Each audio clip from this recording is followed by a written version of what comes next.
Peace, family, peace. We are live again. Dynasty Amir, search for Guru. Thank you so much for joining us. As you come into the chat room, please hit that like button again. Please hit that like button. It's been a minute since we've actually done a live stream. It's been a minute, a couple of days, probably even longer than that. Well, make sure you guys subscribe as well. If you are new to the family, please subscribe. Tour August. We changed the dates because they changed the date of the actual Oshun Festival. So tour, we are now leaving on the 9th of August.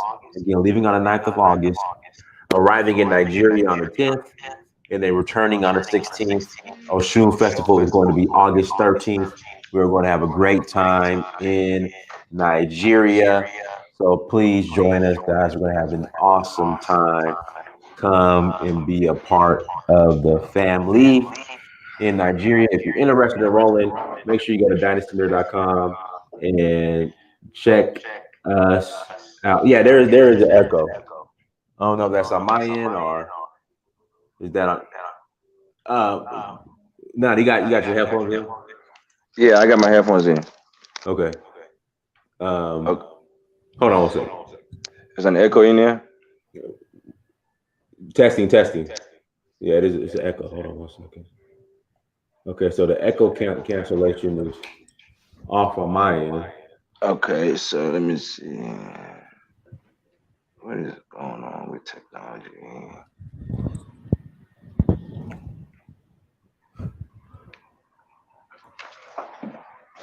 Hold on one second. Let me just use a regular speaker. All right, testing. Hello. Guys, is there still an echo? Yeah, there's still an echo. Here, give me a second. Let me Kwame, try to use your you say you're using your Bluetooth right now? Yeah. Okay. You think I should use just the regular speaker and see what happens? Yeah. Okay, hold on. If that doesn't work, we might just have to go to your computer. Hold on, let me see. Nah, sorry about the technical difficulties. Hold on. Testing. Okay, yeah, it's gone now. It's better. I think it's gone. Guys, press 1 if there's still an echo. Press 1 in the chat room if there's still an echo. Now there's like some feedback from your phone. Hello. Guys, press 1 if there's still some echo. Okay, there's still echo. Kwame, try to come down. Try to use your laptop, but you might just turn off the video because the laptop is fine. All right. Okay, but let me come back in. Okay. Hello, guys. If there's still an echo, please press 1. Press 1 if there's still an echo. I think the echo's gone now. We should be good now. Nah, the echo should be gone now. We shouldn't have an echo now. You should be good now. Yeah, it's gone now. I think it's on Nana's end. Yeah, it's on Nana's end. Hold on. Turn my Bluetooth speaker back on. There we go. Yeah, it was on Nana's end. So we are good to go. So one more time, if you guys would like to roll to Nigeria with us, hit me up. Go to dynastymir.com. Send me a message. And you are more. We will love to have you in Nigeria. Looking forward to it. We are going to have an awesome time. Yeah, great topic. We just got to get the brother Nana, get him situated in regards to his phone and his device and his laptop and all that good stuff so we can have a good conversation without any interruptions. In fact, this is what we're going to do. If you'd like to call in and ask a question right now while Brother Nana gets it together, link is in the chat room. Again, link is in the chat room. Just click on the link, call in, this will be kind of like an AMA. You got any questions you want to ask me? You are more than welcome to. Click the link that's in the chat room, call in, ask your question. Again, ask your question, everyone. Go ahead and call in and ask your question if you have any. What else is going on? Looking forward to getting back on the continent in August. I cannot wait. Still do not have the dates for the tour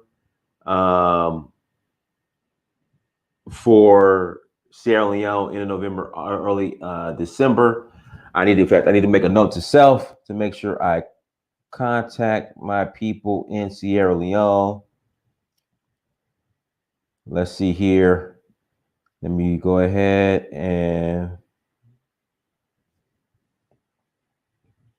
put a note to self to make sure I get in contact with my people in Sierra Leone to get the dates.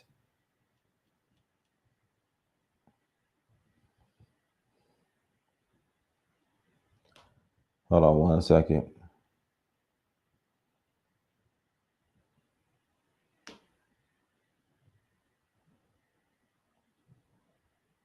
So let's see here. What am I doing? Everyone that believes in white Jesus also believes in white supremacy. Nigeria sounds so amazing and great times. Absolutely looking forward to it. Cannot wait. What else we got going?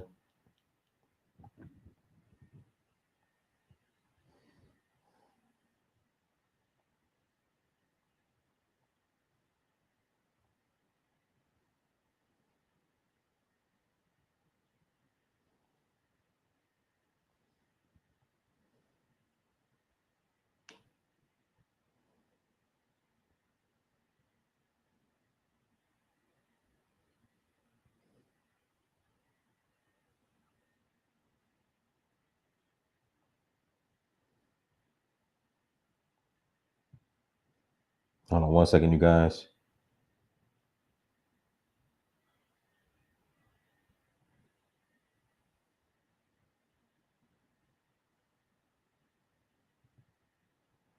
I'm just sitting and making a.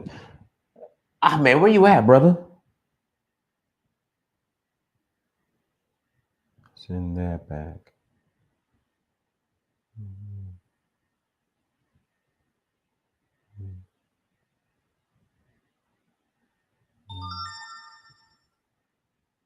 Okay. All right, guys. We're just okay. Here we go. Here he is. All right. Testing. Can you hear me? Hello. Nana. Hello. Can you hear me? I can hear you. Okay, cool. I guess we're good to go. Hey guys, in the chat room, is the sound good? Let me know if the sound is good in the chat room. Give me a Now, there's some. second. Give me a second. Give me 1 second. Give me 1 second. I got Okay.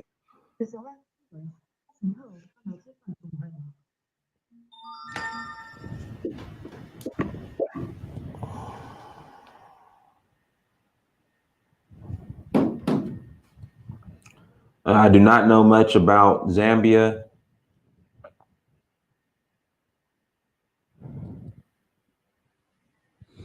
I agree. We've hold on. Let's get brother Menelik on here.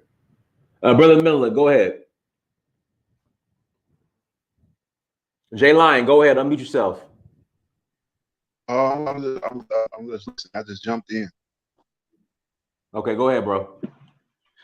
Hello. Yeah, Nana, go ahead, bro. Man, can you hear me? We hear you.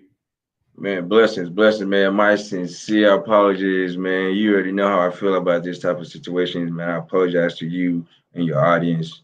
No. Every time we try to have great conversations, heal together, there's always something. But man, we'll get through it. Yeah, how you doing, man? I'm doing good. How are you? How's Washington State? Man, Washington State is looking rainy today. Man, hopefully we get some good, which we call it sunny weather, man, coming up this week is what they're talking about. But man, we'll see what God says. What's the high during the summer in Washington State? Like 75, 80? You might get 80. It's a good, well, the last 4 or 5 years, I don't know if you want to call it global warming or what, but many, it's starting to get a bit dry out here in the summertime, like 85, 90. Oh, wow. Oh, wow. So, brother Nana, go ahead and introduce yourself. Man, my name is Ahmed Nana Kokudia Agyeman. Brother Dynast, thank you so much. Again, I want to apologize to your audience and my own people out here in Seattle and Ghana and everywhere else they're at for, I think we postponed it like twice, Yeah, so yeah. so I just want to apologize to them again. But I'm out here in Seattle. I was born in Ghana, moved out here, left my mom in Ghana when I was about 10, moved out here to Seattle to live with my dad. Um, yeah, I grew up out here, man. And my experience as a black man in America, I think is a bit unique from, of course, everybody's own life story is unique, but I think my experience is the reason why I am in this position that I'm in, and obviously doing the work that I'm doing. So I am the managing director of Kente Business Journal. Mhm. Kente Key, excuse me, Kente, businessjournal.com. It's an African focused business magazine. Okay. We highlight opportunities and challenges and how to navigate through them. Our first edition is on sports economics. So if you're a big sports fan, you get a great insight into what is going on within the sports economics industry in Africa. Our magazine really, really went deep in it. I think our Dynast has a copy. I would like to hear his opinion on that. Yeah, absolutely. I need the copy is, I believe, I think, upstairs. But what we'll do during the conversation, I'll take a little intermission. I'll take an intermission and go grab the copy and bring it. no But problem, no problem. it's upstairs. So tell everybody a little bit about yourself, like your background, where you're from. And Yeah. My background, genetically, I'm an Ashanti. Um, my mom is an Ashanti, my dad is an Ashanti. I don't like to call myself Ghanaian because it's only 65 years old. My daddy older than Ghana. I am African, that's for sure. And if we talk about obviously narrowing it down, I am an Ashanti. Um, which belongs to the greater Akan people tribe or the clan of Akan people. With that being said, again, I was raised in Ghana for a little bit, moved out here in Seattle, spent most of my time out here in Seattle, traveling a bit across the country. I was on my own at the age of 15, obviously, through my family were no different from other black families, man. We were all victims of white supremacy, whether we knew it or we didn't know it, indirectly or directly, we were impacted by it. Let's just say at the time I was about 14, 15, my family had made a big transition and I ended up on my own, right? So right now I'm in my late 30s and I've been raising myself since, right? So other than the fact that I am the managing director of Kente Business Journal, I'm also the CEO of Agyeman Consulting Services. yeah, I want to make an announcement, guys. One day, I'm going to grace the cover of Kente Business Journal. I'm putting it out there. I'm putting it out there in the universe. Whoa. Go ahead. Amen. May the ancestors accept your proposal, Dynast. We will be grateful to have you on there, and we will especially make your Kente. Well, no, hold up. No, hold up. Now, I mean, you Nigerian and Sierra Leonean. No, I'm rocking the You Kente. are I'm gonna okay. rock the Kente. Okay. Well, because I was gonna say you have the privilege now. The Kente is a symbol of culture, attire, of course. But if you're gonna grace the cover, if you're not from Ghana, you are going to wear whatever tribal or tradition you are Okay. related to, right? So you, Dynast, for example, you being a prince out there in Nigeria, we will find out what your customized clothing is authentically. I got it And right here at the house. I can bring it with me to the photo shoot. There's no you see what I'm problem. saying? Unless you prefer Kente, and then we will obviously customize it for you. I think it will look good on you too, of course. I kind of want to do the Kente, man. Like I kind of Okay. want to do a Kente, but we'll talk about that offline. But And the only reason why we're highlighting you just for your folks to know, God willing, at the right time, is because of the amount of work that you have put in for the African people in Africa and outside of Africa. And that is amazing. Okay. I just Thank want you. you to know that. I Yeah. appreciate that. Thank you, brother. Thank you, And brother. anyways, where were we at? So We were at oh man, I'm sorry for interrupting. no, it happens. I think we were talking about my background still. Tell me about your background. Um, Basically, as I was saying, at the time I was 15, there was a huge paradigm shift in my family again, because when I left Ghana, it was obviously a paradigm shift. When I came out here, another paradigm shift happened when I was about 15, ended up on my own. And I didn't go to school with nobody from Ghana. So the African Americans that I met and the East Africans, especially my Somali brothers um, and Uganda brothers out here in Seattle, and my African American brothers, those are the ones who really raised me out here in Seattle. So my perspective of America is really through the eyes of the African Americans. You know, they really opened my eyes about another side of being Black in America. And other than that, I got my GED at 24 years old. I dropped out of school at 15, ran the streets, man, with all these folks. Again, I saw a whole different side of America. At 24, I got in trouble. By the grace of God, I came out of that situation. I got my GED, made enrolled into a business school. As I was in the business school, I realized that this shit was really deeper than what I thought. Everybody that I grew up with at that time, I grew up with I would say about 14 close friends. I would say by the time I had enrolled into my business school, Dynast, God, I think I had lost about 94% of them, right? Um, and that was, I mean, I was obviously, if you talking about a kid that was wounded, man, you know what I mean? I was really wounded. So I had to go into a healing phase. And 2007, I had a chance to reconnect back with my family, and I went back to Ghana, Okay. and it changed my life. I mean, I reconnected back with my mom. I reconnected with my uncles, man, that I didn't even know much about. I didn't even know I was really a part of a huge family, a real paradigm shift family, a family that can really make a difference in Ghana if they really chose to do so. But they have been a victim as well of white supremacy. So, you know, it's just another ball game like everywhere else where Black folks live. All you see is misery, right? So, I started a nonprofit in my business school with some very good friends of mine. It's called IDEA, African Descent Youth Affairs. If you want to know more, all you got to do is just go online, www.adyaeffect.org. And this organization, African Descent, as you can see, just honestly, man, it has no boundaries. Obviously, the name speaks for itself. If you feel like you're a part of the African heritage, this organization is for young folks who are in elementary school all the way till they become college ready. And we focus on math and science and cognitive development.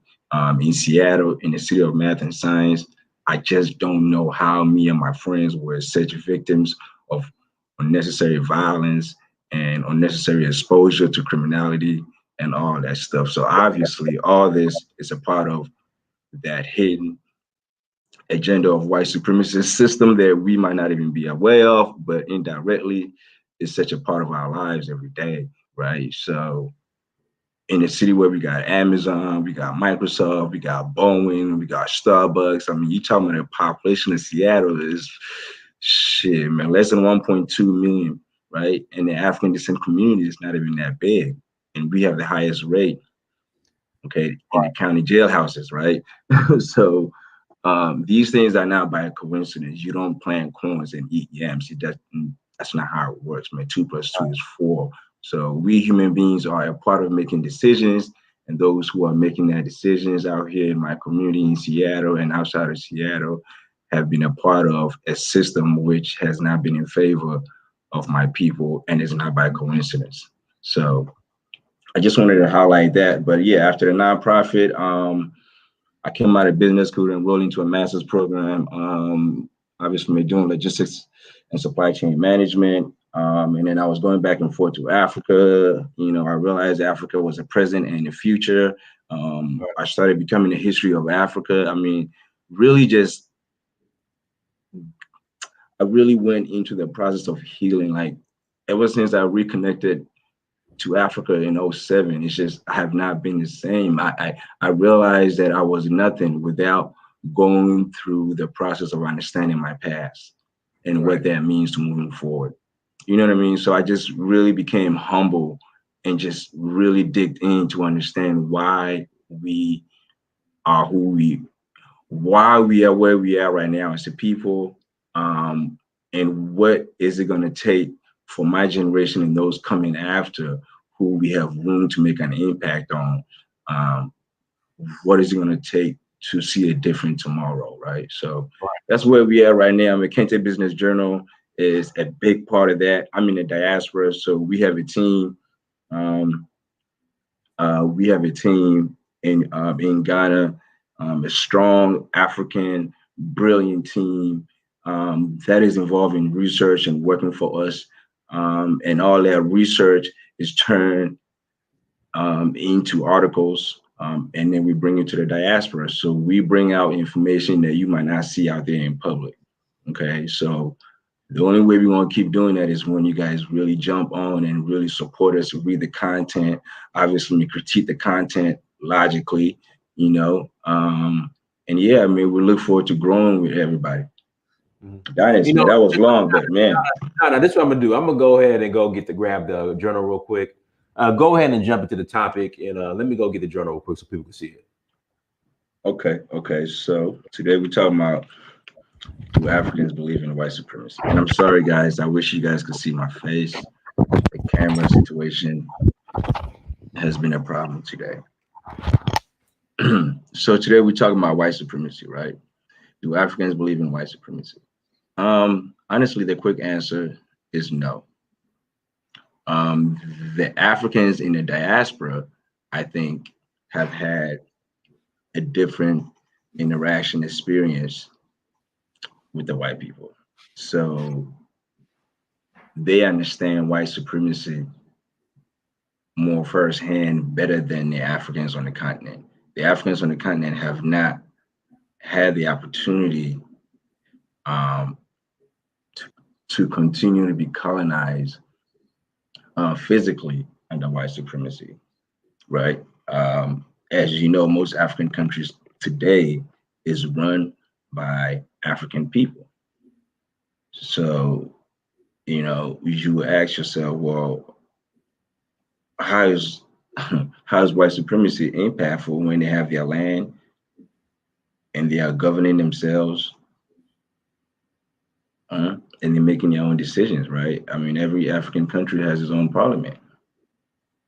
But I think to be able to understand how white supremacy is clothed um, in Africa or disguised in Africa in ways where it's making a physical impact, I think you have to understand the historical background of how white supremacy was able to effectively become so deceptive in Africa to a point where it's making an impact without us even realizing that it's making an impact, and without us even realizing that we cannot move forward without acknowledging the fact that everything is governed by systems, and every aspect of our lives and our operations and our way of thinking and analyzing that regards Black people somehow, somewhere, it has to go through that white supremacist system.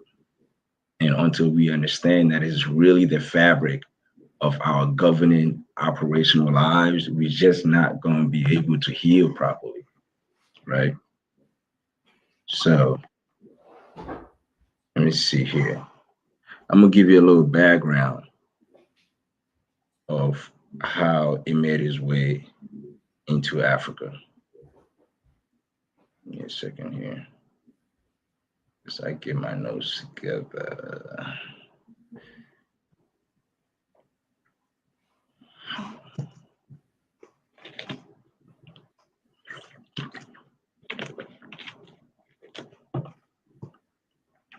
So everybody, ever since, well, I think we all agree that um, the oldest human being came out of Africa. Everybody knows. Everybody know humanity started out of Africa. Blah blah blah blah blah. Everybody's aware of that, right? However, I think we have to look at Africa from when we began, um, obviously, seeing other folks also becoming their own identity from other regions of the world. So, in other words, when Asia became Asia, when Europe became Europe, right? Um, when other identities, so-called conquered mountains from Afghanistan, okay, Tajikistan, okay, Persia, when all them folks over there became their own identity, one thing was clear: everybody had to survive. And I don't know why, but Almighty God, um, when He was creating this beautiful planet, somehow just decided to make Africa the richest continent in the world. I don't know why. I I I, I don't know why. I can't answer that question. But but yeah, here's what I do know. I do know that the reality is Africa, from time immemorial, has been the richest continent in the world. And ever since history can remember, everybody has been wanting to come back into Africa. So the Europeans, from the ancient Greek time where they couldn't get access for over 5,000 years, they were not even actually welcome in Africa. You know, I believe we were so protective of our land that we would not allow anyone to come in. So for a long time, no one was allowed to come into Africa. But here's where the issue changed.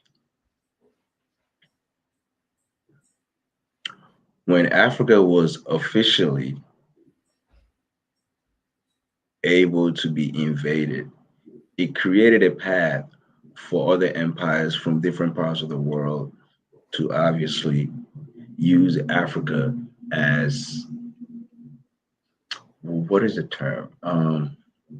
It's almost like as a rebuilding. Um, you know how it's almost like,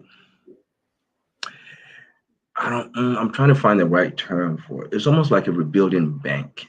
You know, Africa is like a bank, and when you don't get your shit together and everything goes bad, you turn your eyes to the bank, and you try to find a way to get some money from the bank.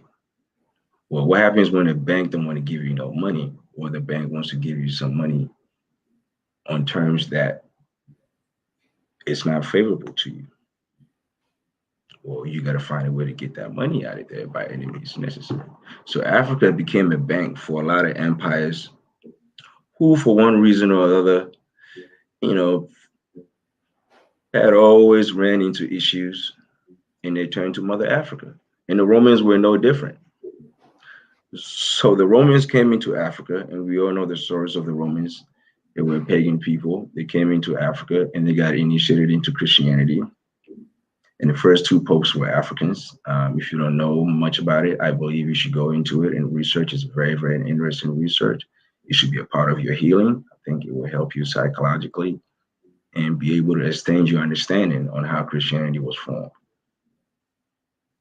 So, with the Roman invasion of obviously Africa, Egypt specifically, and the Arabian Peninsula, and them establishing their form of Christianity after they were introduced to Christianity, they realized that if they don't get a foothold on this continent of Africa, they might not have the opportunity to sustain the gains that they have obviously earned, of course, through the invasion.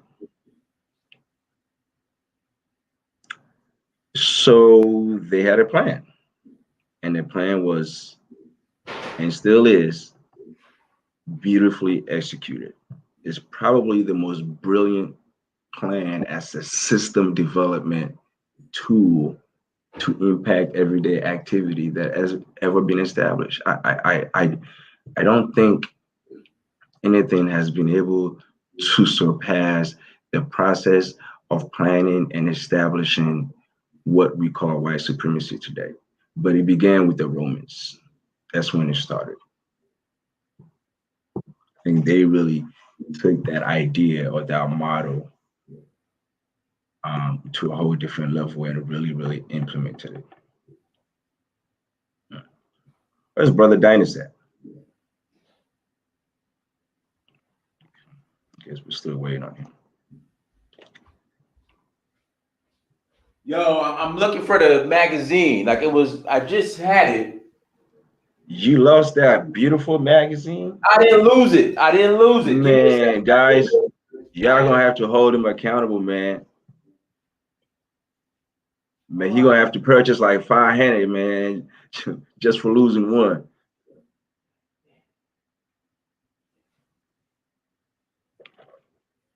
Anyways, guys, we're not gonna wait on Dynasty too long, man. Let's keep this going.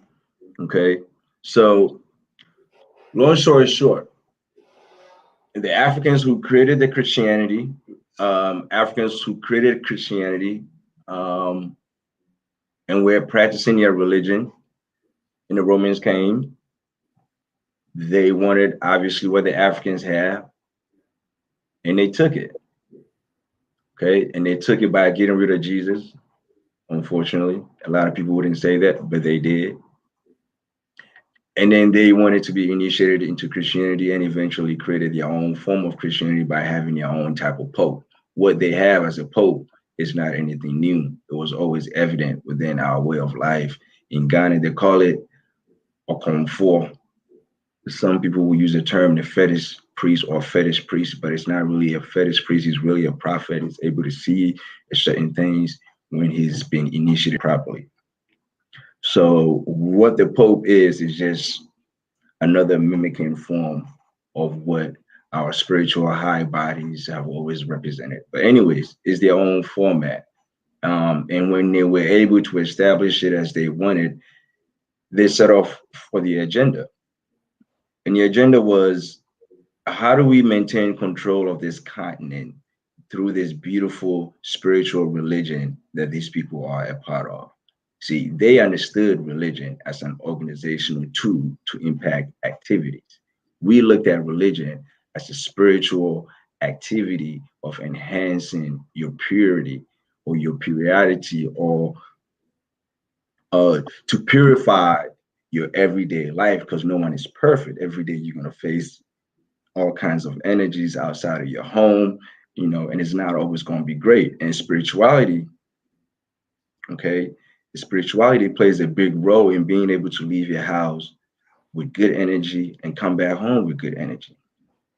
So Africans believe wholeheartedly in spirituality, and this is very, very important because, I have to apologize to my ancestors and to, of course, Allah subhanahu wa ta'ala, because before we started the program, I should have gave homage and honor to those who have come before me, who have obviously laid the path, who have put their lives and their spirit on the line to make sure that I understand what the word humanity means through my everyday activities and my everyday actions. And that's more spiritual than physical. See, you meet a lot of folks, especially white folks, and they would tell you, I don't believe in God. Man, my daddy always used to say, every time someone tell you I don't believe in God, ask that fool if he got a soul in his body. Because if you got a soul in your body, then who owns your soul? Right? So if you don't believe in God, then you're going to miss one of the most important principles of God, which is morality. You see, and that's why the system of white supremacy is at conflict with God. See? Because I'm not even, I'm not English. English is not my first language. You heard me? But to be civilized means to be humane.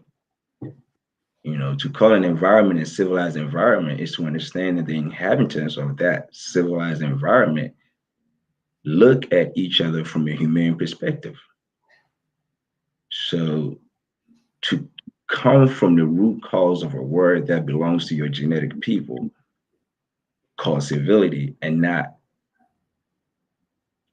really and not really be an example of civility and have a track record of just uncivilized well-being is very scary. So I'm not surprised that a lot of them don't believe in God. I'm not surprised that a lot of them really don't look at things from a moral perspective. You understand? Because it's a conflict. It becomes a direct contradiction to white supremacy. But anyways, moving on. I didn't mean to be off topic, but I thought I'll let you know that I caught myself, me and Dinus, obviously, man, being distracted, okay, talking about all the technical difficulties we're going through. I wasn't able to properly initiate myself into this conversation by giving praise and honor to my ancestors, and the Most High. In my language, they would say, Utridium Pon Kwame, meaning in the name of the Most High. Okay.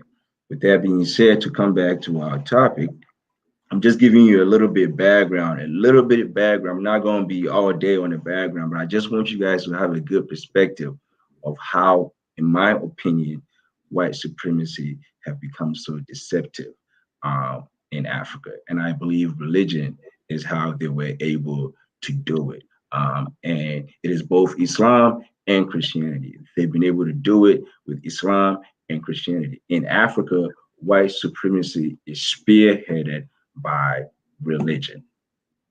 In the diaspora, is spearheaded through other institutions, which evolves or involves our everyday lives, right? So things like you looking for a job, you wanted to go to school, because we live in a white man's country, he's running the operations of his own system. So you get to look at it from a different perspective. In Africa, these guys are running their own countries. Their ancestors fought these folks and got the land that they wanted to occupy, they wanted to colonize and keep making money off for free. They got it back. But when they got it back, white supremacy was able to still control these Africans through religion, like the European form of Christianity.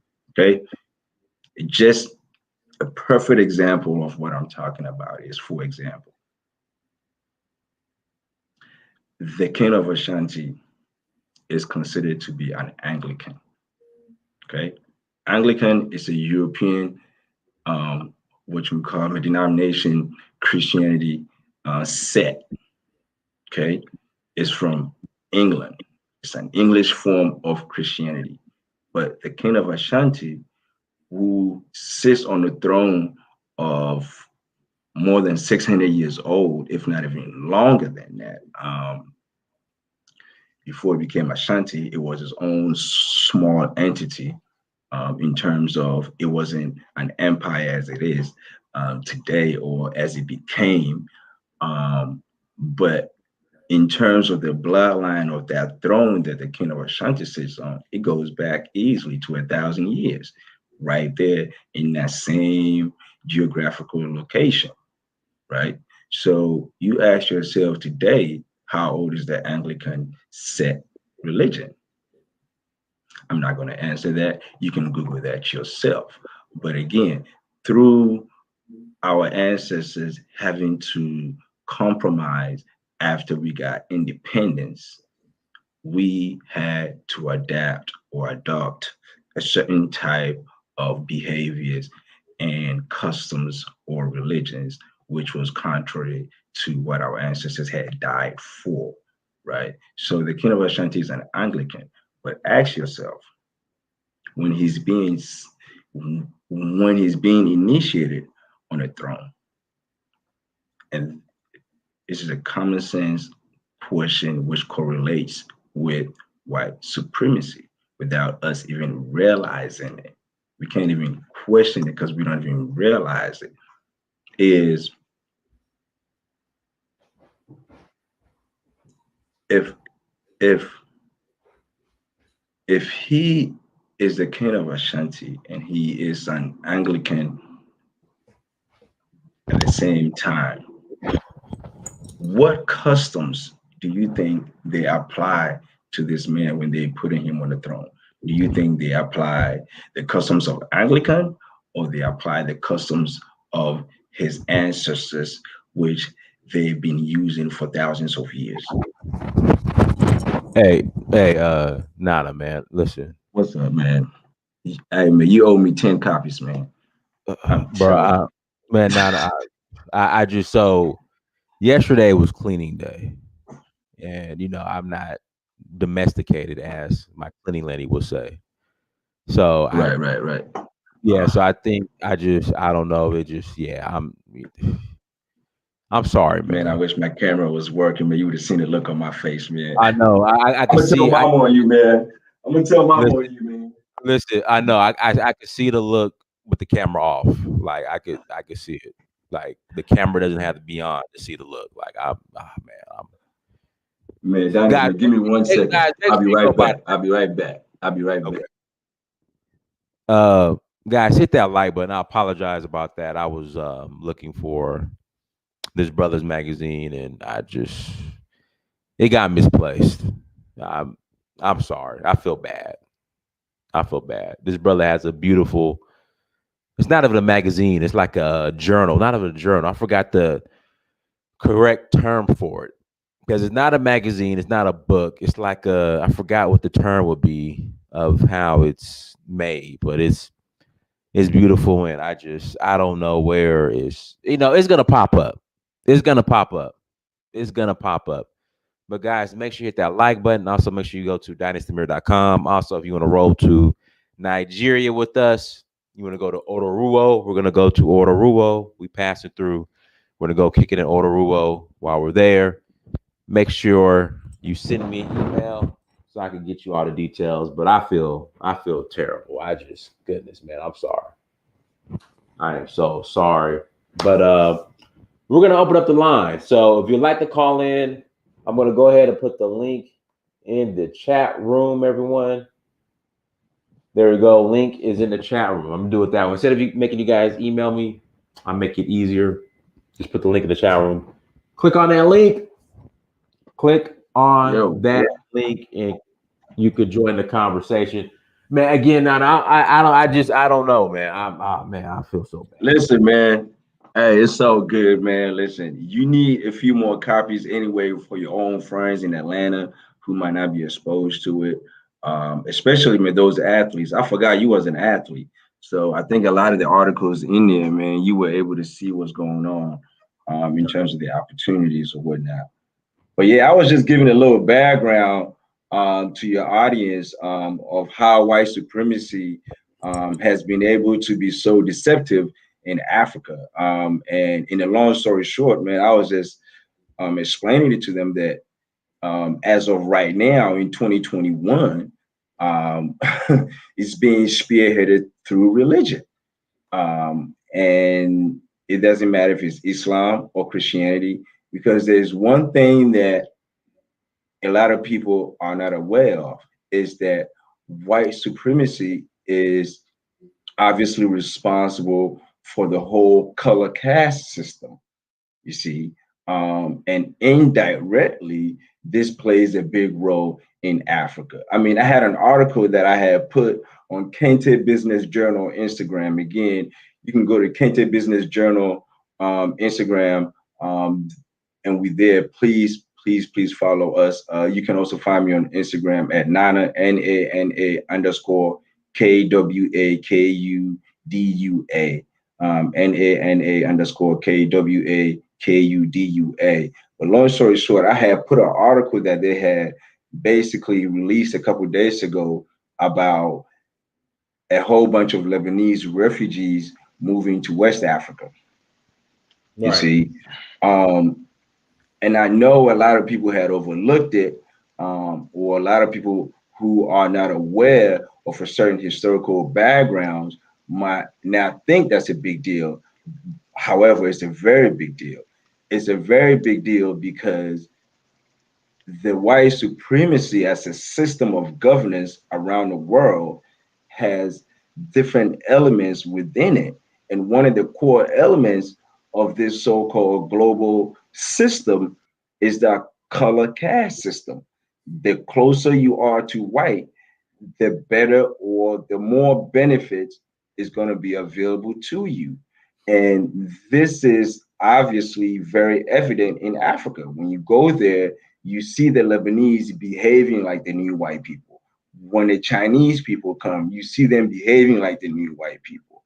You see what I'm saying? And naturally, you see the Africans literally falling into their so-called respective place within the color caste structure under white supremacy. You see the white, you see the white man running things, and you see the African looking like he's ignorant about what is going on, playing a role of exactly what is established for him within the construct of white supremacy. Now, have you experienced that? Well, okay, so this is the question, right? That I wanted to ask before I was looking for the Kente Business Journal. Guys, make sure you go support them by the Kente Business Journal. Do Africans on the continent view their own leaders or white supremacy? I mean, what Africans on the continent, which one do they view as a bigger threat? Their own leaders or white supremacy? That's a great question. Um, I honestly, man, if I'm going to be blunt, man, I would say neither. Okay, expand on that. Well, the African, okay, so now the average African is not aware that his president or her president is a victim of white supremacy. Like these, okay, oh my goodness. Dynast, you have spent a lot of time in Africa, you know, Right. and you grew up here. So there's a certain things you are exposed to. In Africa, especially in Ghana, from my experience, okay, the so-called, I don't know, bully, right, in the neighborhood, man, the guy who's robbing everybody, the thief, the guy who claims to be the toughest dude, he's gonna get lynched. Okay, he's not gonna terrorize. He's not gonna terrorize the community. They're gonna find him and they're gonna lynch his ass. Okay, in Africa, a person like that is happy when they see the police because he knows the police is going to keep him from the community lynching him. Well, you flip that over here, that person is the bully in the hood. I mean, he's allowed to terrorize everybody. Okay. Well, in Africa, the person who is the robber in the hood in America is the president. He's allowed to terrorize his own people. Because when he starts terrorizing his own people and his people rises up against him, they're gonna go get the French military to come in Right. and help him to continue to oppress his own people. But his people are not aware that this guy is the henchman of his master's white supremacist system. Because he's not even aware that white supremacy is a model of development. You know, have you ever asked yourself how a people coming out of colonization, how a people oppressed by white people for more than 400 years are going to start to teach their own people about the Western system? Really? 99.9% of your people have never left the country. They have never left the country before. They have never seen how the so-called Western system operates in America firsthand. They don't even know what's going on. How many people have you met from Africa who comes into America for the first time and they are completely lost? Right. Well, if the Western system is so globally effective, how come someone can come from freaking England and come out here and just easily integrate and just easily blend in and just easily be able to find a job and be able to just be real productive like everybody else who's out here being productive.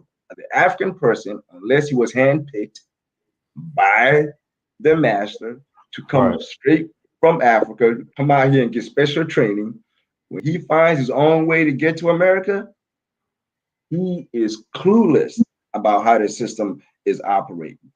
Completely different from a European who finds his own way out here. Because the European system and the American system, is as much as there is a difference to a certain extent, is white first. White first. And there's nothing wrong with that. Charity begins at home. But the issue with white supremacy, and this is what the African have yet to understand, is that it's called white supremacy because they go beyond their boundaries and wants to establish white first. Right. They come to your Africa and they want to be white first. That's why the Lebanese is able to come to your Africa with 4% okay, interest rate loan, if not less than that.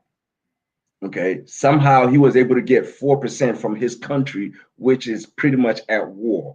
Okay, or from wherever he has an alliance with.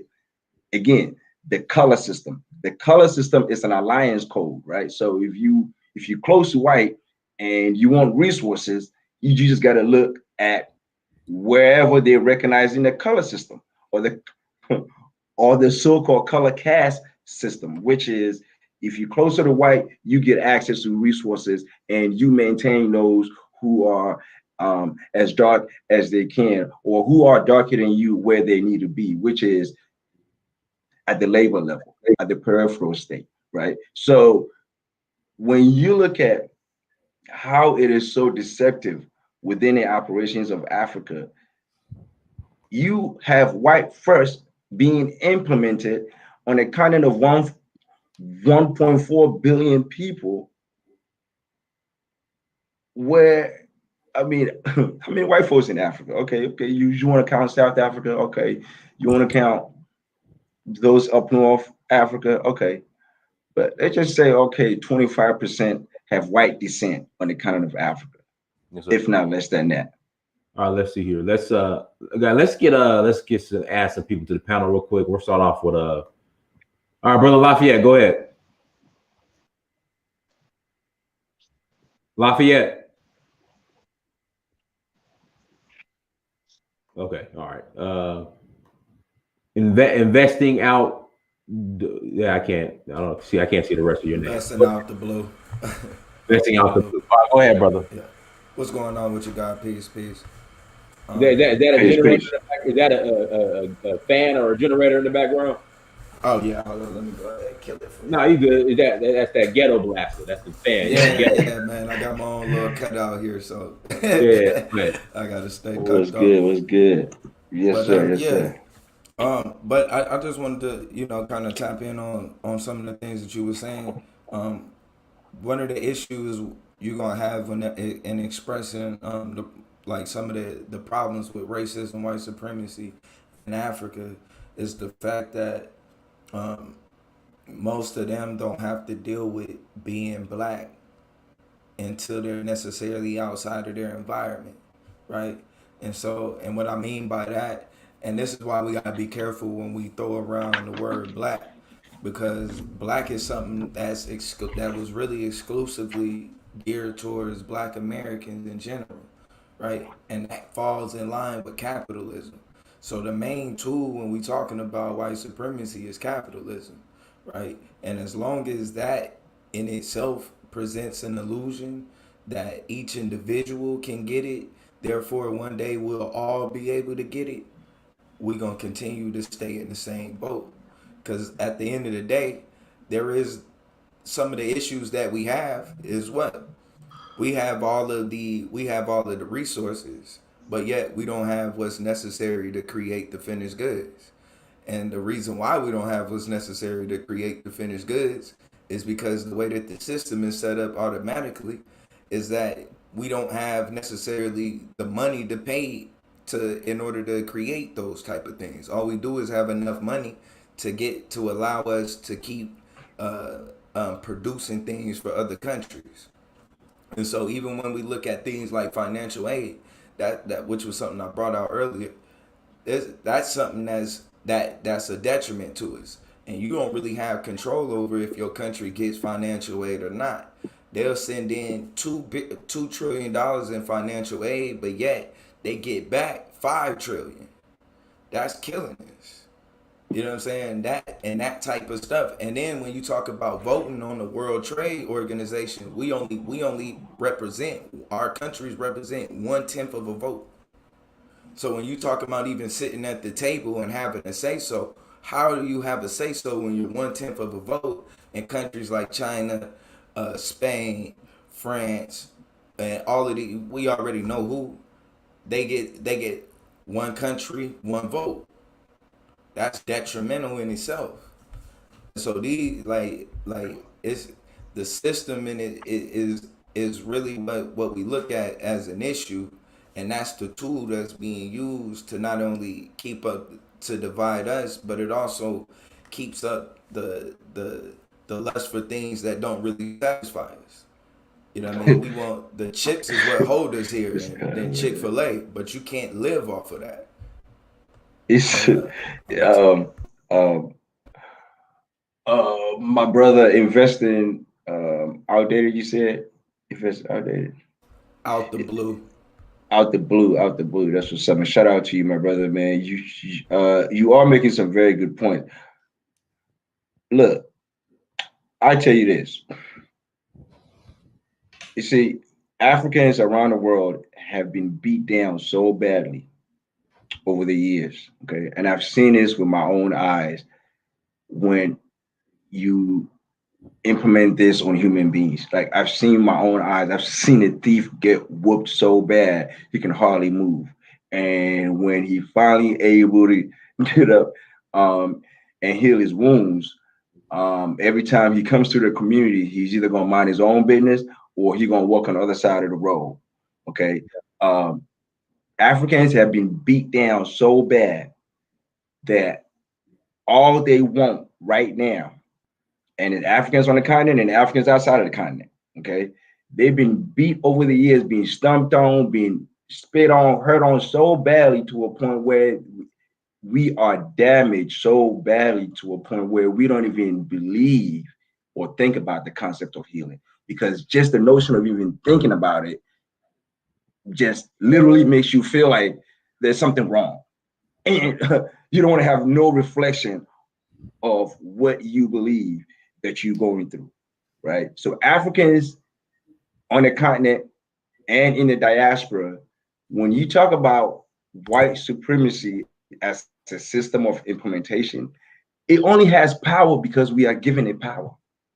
Yes, the white man has, look, it has advanced to a level where it's the smartest devil I've ever known in my life. No one's smarter than that motherfucker.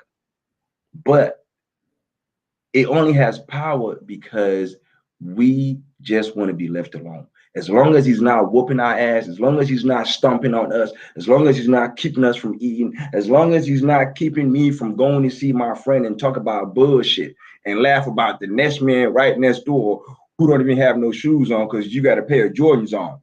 As long as that white man ain't coming to interfere with all of that, I ain't got nothing to do with that system he's oppressing me with. Because the last time I tried to hey me create my own system, man, this motherfucker been damn near dropped an atomic bomb on me. I mean, you saw what happened at Black Wall Street. You saw what happened in Tokyo or Japan. You saw what happened. We don't even want to, and that's why we have built up so much anger that when we make contact, because we don't talk about our healing issues, one little misunderstanding and we ready to fight, because it's a bunch of freaking harmonized anger just built up and stacked up. It's like when you get into a car crash and you're not bleeding for that, obviously, and because you're not bleeding from the outside, you think you're not hurt, right? And everybody around you is not caring about you because they're not seeing no blood coming from the outside. But really, you hurt in the inside. You might be all messed up in the inside. But look, if someone don't care about you to go, hey man, you know, you must be hurt, bro. You know what I'm saying? You need to calm down, man. Don't try to act up. Let's take you to the hospital and get you checked up. Or if you don't make that informed decision to go and heal, and that healing takes time. When you break your leg, that healing takes time. But that's the outside. What about the inside healing? You see, look, in 1591, the king of Morocco, Al-Mansur, and the queen of England, the king of Morocco told the queen of England, look, this is so ironic. He is a Turkish descent.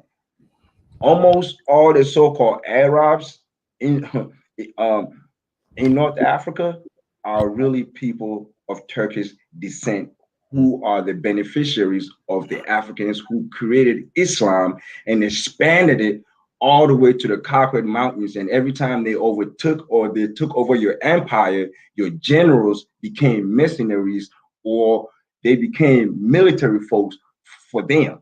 And eventually they brought them into Africa and they aligned with the European white folks who are their brothers and sisters, irrespective of their religion. And they have done serious damage to Africa. What do I mean by that?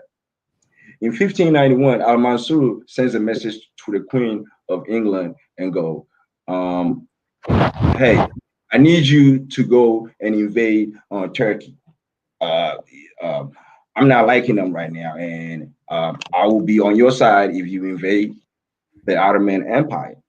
And the Queen of England said, Elizabeth, Elizabeth the First said, no, no, no, no, that's a waste of my time, man. Them folks is broke. They ain't got no money.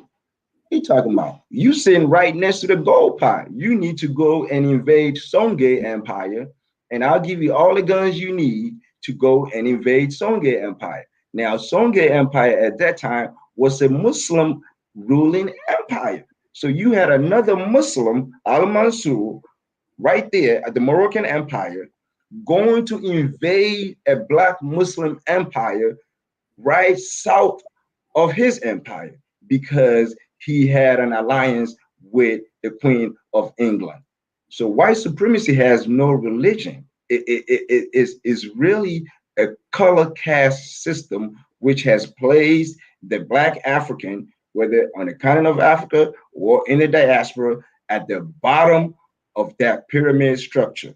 And until the African realized that this system is not today or tomorrow going to be in his favor ever, we just run around in circles. You know what I'm saying?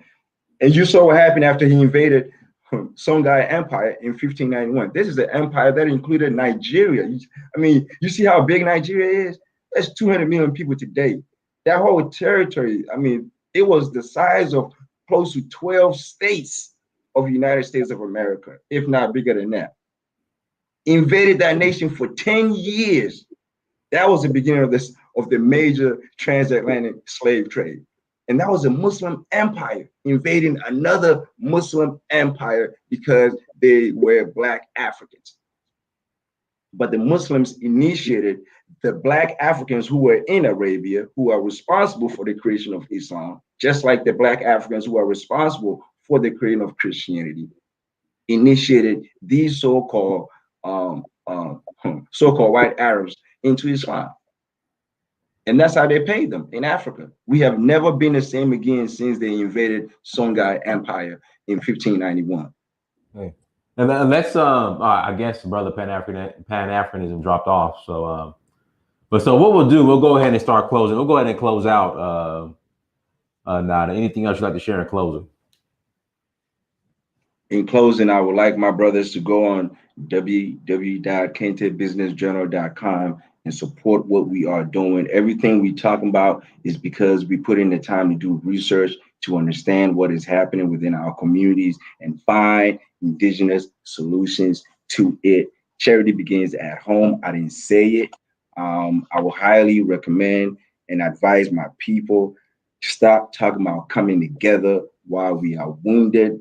Understand how to heal yourself first before you take on another brother who might be healed or not be healed. I don't want to be coming together with no people who are wounded and don't have the first conscience of healing first. That's dangerous. You want to make contact with wounded people, you are going to be hurt because they have not accepted the notion of healing first. We are wounded and we need to accept the fact that we have been wounded, not because we wanted to. It was inflicted on us. We are victims of this madness. And we have to recognize the process of healing begins with identifying our African heritage and owning up to it. God first. So if God didn't make a mistake in making you black, how do you disown the Mecca of Africa? White supremacy is crack and we hooked on it, and we got to heal through proper medication. Facts. Sure. Everyone, thank you so much for joining. Like, share, and subscribe. Until next time, family. Make sure you check out the Kente Business Journal. Until next time, family. Dynast Amir, search for Huru. Peace. Peace, Dynast. Peace, family.